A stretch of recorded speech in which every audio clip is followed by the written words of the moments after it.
Hello ಎಲ್ಲರಿಗೂ ಸ್ನೇಹಿತರೆ, ನಾವು ಚಾರಧಾಂಬ ಟೂರ್ ಹೋಗೋಕ್ಕೆ ಪ್ಲ್ಯಾನ್ ಮಾಡ್ಕೊಂಡಿದ್ದೀವಿ. ಪ್ಲ್ಯಾನ್ ಮಾಡ್ಕೊಂಡಾದ್ಮ್ಯಾಗ ನಮ್ಮ ಯಾಪಲ್ದಿನ್ನಿಯಲ್ಲಿ ಕಾಶಿ ವಿಶ್ವನಾಥ ದೇವಸ್ಥಾನ ಹತ್ರ ಕಾರಿಗೆ ಪೂಜೆ ಮಾಡಿ ಹೊರಟೆವು. ಹೊರಟಿದ ಮೇಲೆ ನಡುವ ಒಂದು ಫೋಟೋಗಳನ್ನು ತೆಗೆದುಕೊಂಡೆವು. ಅಲ್ಲಿಂದ ಡೆಲ್ಲಿ ಮುಖಾಂತರ ಆಗ್ರಾ ಸೇರಿದೆವು. ಆಗ್ರಾದಲ್ಲಿ ತಾಜ್ ಮಹಲ್ನಲ್ಲಿ ಒಂದಿಷ್ಟು ಫೋಟೋಗಳನ್ನು ನೆನಪಿಗೋಸ್ಕರ ಒಂದಿಷ್ಟು ಫೋಟೋಗಳನ್ನು ತೆಗೆದುಕೊಂಡೆವು. ಅಲ್ಲಿ ಎಲ್ಲರೂ ಗ್ರೂಪ್ ಸೇರಿ ಆಮೇಲೆ ಇಂಡಿವಿಜುವಲ್ ಆಗಿ ಒಂದು ತಾಸು ಸ್ಪೆಂಡ್ ಮಾಡಿದೆವು.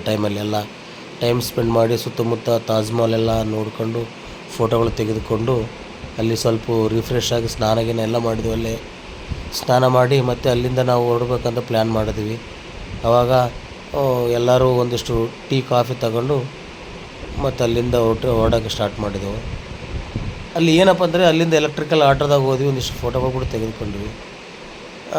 ಆ ತಾಜ್ ಮಹಲ್ ಸುತ್ತಮುತ್ತ ಒಳ್ಳೆ ಒಂದು ವಾತಾವರಣ ಚಲೋ ಇದೆ. ಅಲ್ಲಿ ವಾತಾವರಣ ಚಲೋ ಇದೆ, ಬಿಲ್ಡಿಂಗ್ ಚಲೋ ಇದೆ, ಗಾರ್ಡನ್ನು ಹಸಿರಿದ್ದೆವು. ಅದರಿಂದ ಫೋಟೋಗಳು ತೆಗೆದುಕೊಂಡು ಅಲ್ಲಿಂದ ಬಿಟ್ಟು ಬರೋಕ್ಕಾಗಲ್ಲ. ಅದನ್ನು ಮತ್ತೆ ಫೋಟೋಗಳು ತೆಗೆದುಕೊಂಡು ಅಲ್ಲೇ ಒಂದು ಟೈಮ್ ಸ್ಪೆಂಡ್ ಮಾಡಿ ಹೊರಗೆ ಬಂದು ಸ್ವಲ್ಪ ಟೀ ಕಾಫಿ ತಗೊಂಡು ಒಂದು ಹೋಟೆಲಲ್ಲಿ ಟೀ ಕಾಫಿ ತಗೊಂಡು ಕೇದಾರ್ನಾಥ್ ಹೋಗುವ ದಾರಿಯಲ್ಲಿ ನಡುವೆ ನಿಂತು ನಮ್ಮನ್ನು ಕರೆದುಕೊಂಡು ಒಂದು ವಾಹನಕ್ಕೆ ನಮಸ್ಕಾರ ಮಾಡಿ ಅಲ್ಲಿ ಕೇದಾರ್ನಾಥ್ ಹೋಗುವ ದಾರಿಯಲ್ಲಿ ನಿಂತಿದ್ದೀವಲ್ಲ, ಅಲ್ಲಿ ಒಂದು ಗುಡ್ಡಗಾಡು ತಂಪು ಇರೋದು ಒಂದು ವಾತಾವರಣ. ಆಮ್ಯಾಗ ಫುಲ್ ಫಾಗ್ ಬಂದಿರ್ತದಲ್ಲ ಗುಡ್ಡಗಳಲ್ಲಿ. ಒಂದು ಫೋಟೋಗಳನ್ನ ಇಳಿಸ್ಕೊಂಡು ಹೋಗೋ ದಾರಿನಲ್ಲಿ ಒಂದಿಷ್ಟು ಮ್ಯಾಗಿ ತಿನ್ನಕ್ಕಂತ ನಿಂದಿರಿಸಿದ್ವಿ. ಮ್ಯಾಗಿ ತಿಂದ ಮೇಲೆ ಕೇದಾರ್ನಾಥ್ ಹೋಗ್ಬೇಕಂತ ಸೋನ್ಪ್ರಯಾಗ್ನ ಸ್ಟಾರ್ಟ್ ಮಾಡಿದ್ವಿ. ಅಲ್ಲಿಂದ ಗೌರಿಕುಂಡಿಗೆ ಹೋದ್ವಿ ನಡ್ಕೊಂತ. ಗೌರಿಕುಂಡಲಿಂದ ನಾನು ಕುದುರೆ ಮುಖಾಂತರ ಕೇದಾರ್ನಾಥ್ ಸೇರಿದೆ. ಕೇದಾರ್ನಾಥ್ಗೆ ಕುದುರೆಗೆ ಒಂದು 2,000 ರೂಪಾಯಿ ಕೊಟ್ಟಿದ್ದೆವು. ಅಲ್ಲಿ ಕೇದಾರ್ನಾಥ್ಗೆ ಹೋಗಿ ಬಾಬಾನ ದರ್ಶನ ತಗೊಂಡೆ. ಸಾಯಂಕಾಲ ಟೈಮ್ಗೆಲ್ಲ ಸೇರ್ಕೊಂಡಿದ್ದೆ ನಾನು 4:00 ಅಲ್ಲಿ ಫುಲ್ಲು ಯಾರೂ ಇರಲಿಲ್ಲ, ಕ್ಲೌಡ್ ಇರಲಿಲ್ಲ, ಜನ ಖಾಲಿ ಇದ್ದರು. ಬಾಬಾನ ಒಂದು 5-6 ಸಲ ದರ್ಶನ ಮಾಡಿದೆ. ದರ್ಶನ ಮಾಡಿ ಅಲ್ಲಿ ಫೋಟೋಗಳು ತೆಗೆದುಕೊಂಡು ನಾವು ನಮ್ಮ ಸ್ನೇಹಿತರು ಅಲ್ಲಿ ಒಂದು ನನಗೆ ಏನಂದರೆ ವಿರಾಟ್ ಕೊಹ್ಲಿದು ಒಂದು ಜೆರ್ಸಿ RCBದು ಒಂದು ಫೋಟೋ ಜೆರ್ಸಿ ಹಿಡ್ಕೊಂಡು ಫೋಟೋ ಇಳಿದುಕೊಂಡೆ. ಆಮೇಲೆ ಅಲ್ಲಿಂದ ಬರೋ ಮನಸ್ಸು ಆಗಲಿಲ್ಲ.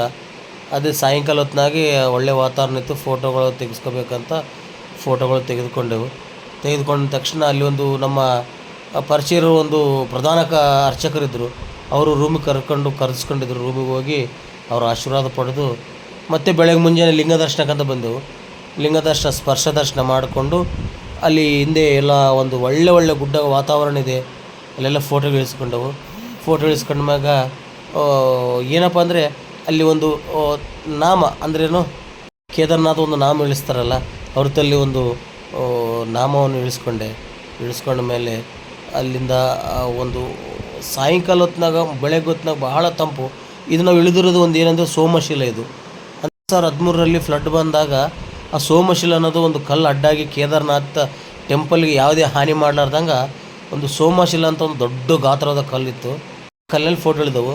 ಮತ್ತು ಅಲ್ಲಿಂದ ರಿಟರ್ನ್ ಬರುವಾಗ ಎಲ್ಲರೂ ಕುದುರೆ ಮೂಲಕ ಕೆಳಗೆ ಇಳಿದೆವು. ಯಾಕಂದರೆ ಬರುವಾಗ ಎಲ್ಲ ಟಯರ್ಡ್ ಆಗಿದ್ದರು.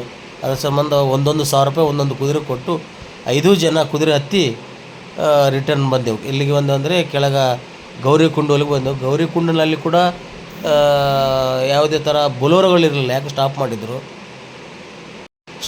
ಅಲ್ಲಿಂದ ಮತ್ತೆ ನಾವು ಕೆಳಗೆ ಇಳಿದೆವು, ನಡ್ಕೊಂಡು ಬಂದೆವು. ಅಲ್ಲಿಂದ ನೋಡ್ರಿ ನಾವು ಮತ್ತೆ ಬದ್ರಿನಾಥ ಪ್ರಯಾಣ ಬೆಳೆಸಿದೆವು. ಬದ್ರಿನಾಥ್ನಲ್ಲಿ ಪ್ರಯಾಣ ಬೆಳೆಸಿ ಅಲ್ಲೊಂದು ತಪ್ತಿಕೊಂಡೊಂದು ಬರ್ತದೆ. ಅದು ಅಂದರೆ ಬಿಸಿನೀರು ಇರ್ತಾವೆ. ಅಲ್ಲಿ ಬಿಸಿನೀರು ಎಲ್ಲಿಂದ ಬರ್ತಾವೆ ಗೊತ್ತಿಲ್ಲ, ದೇವರ ಮಹಿಮೆ. ಅಲ್ಲಿ ತಪ್ಪಿಕೊಂಡದಲ್ಲಿ ಒಂದಷ್ಟು ಕೈಕಾಲುಗಳು ತೊಳ್ಕೊಂಡು ಬದ್ರಿನಾಥನ ದರ್ಶನ ಪಡೆದವು. ವಿಷ್ಣುವಿನ ಒಂದು ದರ್ಶನ ಪಡೆದು ಅಲ್ಲಿಂದಿಷ್ಟು ಕೂಡ ನೆನಪಿನಗೋಸ್ಕರ ಒಂದಿಷ್ಟು ಫೋಟೋಗಳನ್ನು ಕ್ಲಿಕ್ ಮಾಡ್ಕೊಂಡವು.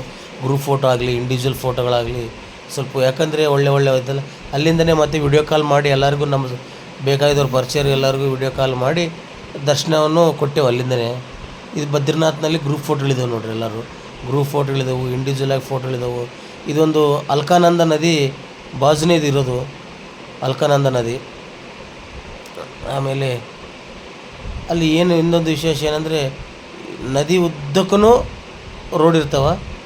ನದಿ ಬಾಜುನಲ್ಲಿ ದಡದಲ್ಲಿ ಇದೊಂದು ಬದ್ರಿನಾಥ್ ಇರೋದು. ಬದ್ರಿನಾಥ್ ಅಂದರೆ ಬಹಳ ಇದೊಂದು ಬ್ರಿಡ್ಜು. ಮತ್ತು ಅಲ್ಲಿಂದ ಒಂದಿಷ್ಟು ಹಸಿರು ಕಾಣ್ತಿದ್ವು. ಅಲ್ಲಿ ಒಂದಿಷ್ಟು ಫೋಟೋಗಳು ಇಳಿದವು. ರೂಮ್ನಲ್ಲಿ ಫೋಟೋ ಹಿಡಿದು ಮತ್ತು ಅಲ್ಲಿಂದ ಪ್ರಯಾಣ. ಬದ್ರಿನಾಥಲ್ಲಿ ಮಾನಾ ಎಂಬ ಒಂದು ಊರು, ಅಂದರೆ ಇಂಡಿಯನ್ ಫಸ್ಟ್ ವಿಲೇಜ್ ಆಫ್ ಮಾನಾ. ನಮ್ಮ ಸ್ವತಂತ್ರ ಸಿಕ್ಕಿದ ಮ್ಯಾಗ ಫಸ್ಟ್ ಹೊಳ್ಳಿ ಹುಟ್ಟಿರೋದೇ ಬದ್ರಿನಾಥ್ನಲ್ಲಿ ಮಾನೆ ಎಂಬ ಒಂದು ಊರಲ್ಲಿ. ಅಲ್ಲಿಂದ ಏನು ಮಾಡಿದ್ವಿ, ನೆಕ್ಸ್ಟ್ ನಾವು ಅಯೋಧ್ಯೆಗೆ ಪ್ಲ್ಯಾನ್ ಮಾಡಿದ್ವಿ. ಅಲ್ಲಿ ಅಯೋಧ್ಯೆಗೆ ಬಂದು ನಾವು ಅಯೋಧ್ಯೆನ ದರ್ಶನ ತಗೊಂಡ್ವಿ. ಅಲ್ಲಿ ಒಂದಿಷ್ಟು ಫೋಟೋಗಳು ಕ್ಲಿಕ್ ಮಾಡ್ಕೊಂಡ್ವಿ. ನಮ್ಮ ಸ್ನೇಹಿತರು ನಾವೆಲ್ಲರೂ ಸೇರಿಕೊಂಡು ಒಂದು ಒಳ್ಳೆ ಅಯೋಧ್ಯ ರಾಮ ರಾಮ ರಾಮ ರಾಮ ಜೈ ಶ್ರೀರಾಮ್ ಜೈ ಶ್ರೀರಾಮು ಅಂತಂದು ಫೋಟೋಗಳು ತಿಳಿಸ್ಕೊಂಡ ಮ್ಯಾಗ ನೆಕ್ಸ್ಟ್ ಅಲ್ಲಿಂದ ನಾವು ಏನು ಪ್ಲ್ಯಾನ್ ಮಾಡಿದ್ವಿ ಅಂದರೆ, ಅಲ್ಲಿಂದ ನಾವು ಮತ್ತೆ ಕಾಶಿಗೆ ಹೋಗೋಣ ಅಂತ ಪ್ಲ್ಯಾನ್ ಮಾಡಿದ್ವಿ, ವಾರಣಾಸಿ. ಅಲ್ಲಿಂದ ಏನು ಮಾಡಿದ್ವಿ, ನಾವು ಮತ್ತೆ ವಾರಣಾಸಿಗೆ ಹೋಗೋಕ್ಕೆ ರೆಡಿ ಆದ್ವಿ. ವಾರಣಾಸಿಗೆ ಹೋಗೋ ಬಿಫೋರ ಕಾಶಿ ಇದು ಅಯೋಧ್ಯೆಯಲ್ಲಿ ಸ್ವಲ್ಪ ಟೀ ಬ್ರೇಕರ್ ನಿಂದಿರಿಸಿದ್ವಿ. ಟೀ ಕುಡಿದೆವು, ಸ್ವಲ್ಪ ರಿಫ್ರೆಶ್ ಆಯ್ತು ಮೈಂಡ್ ಎಲ್ಲರೂ. ಅಲ್ಲಿಂದ ಇನ್ನು ಕಾಶಿಗೆ ಬಂದೆವು. ಕಾಶಿಯಲ್ಲಿ ಗಂಗಾ ಸ್ನಾನ ಮಾಡಿದೆವು. ಸಾಯಂಕಾಲ ಸಮಯ 6:30ಕ್ಕೆ ಗಂಗಾ ಸ್ನಾನ ಮಾಡಿ ಅಲ್ಲೇ ಗಂಗಾ ಹಾರತಿಯನ್ನು ದರ್ಶನ ಪಡೆದೆವು. ನೀರು ಬಹಳ ತುಂಬ ಅಂದ್ರೆ ತುಂಬ ನೀರಿದ್ದವು. ಇದು ಅಲ್ಲೇ ಗಂಗಾ ಆರತಿ ಸ್ಥಳದಲ್ಲೇ ಒಂದಿಷ್ಟು ಫೋಟೋಗಳನ್ನು ಕ್ಲಿಕ್ಸಿದೆವು. ಫೋಟೋಗಳು ತೆಗೆದುಕೊಂಡು, ಯಾಕಂದರೆ ನೀರು ಭಾಳ ಇದ್ವಲ್ಲ, ಗಂಗಾ ಸ್ನಾನ ಮಾಡಿ ಅಲ್ಲಿಂದ ನೆಕ್ಸ್ಟ್ ಊರಿಗೆ ಪ್ರಯಾಣ ಮಾಡಿದ್ವಿ. ಇಷ್ಟು ನೋಡ್ರಿ ನಮ್ಮದು ಟೂರ್.